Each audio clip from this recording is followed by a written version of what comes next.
If you're looking to update your motherboard BIOS without using a USB drive, there are convenient methods available depending on the manufacturer, particularly for MSI and Asus motherboards.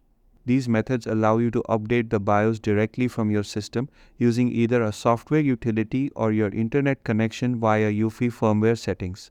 For MSI motherboard users, the easiest method is to use the MSI Center, which is available through the Microsoft Store.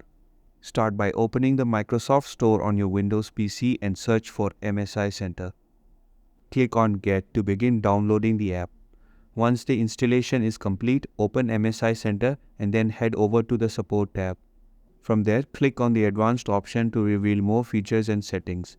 Then look for the BIOS Update option. Once you select it, the app will guide you step by step to complete the BIOS update process without needing a USB.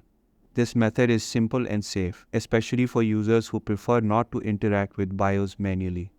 For Asus motherboard users, a similar update can be done via the UEFI firmware settings with internet access. To begin, press Win+I to open your Windows settings, then go to System and then Recovery. Under Recovery options, click Restart Now next to Advanced Startup. Your system will reboot into a special menu. From there, select Troubleshoot, then choose Advanced Options and then click on UEFI Firmware Settings. After restarting, your system will enter the UEFI interface. Once inside UEFI, navigate to Advanced Mode using your keyboard and then go to the Tool tab.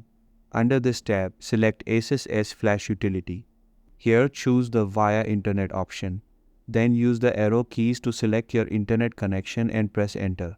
The system will search for the latest BIOS version available for your motherboard and walk you through the update process. These two methods, whether through MSI Center or Asus S Flash, provide an easy, USB-free way to keep your BIOS up to date.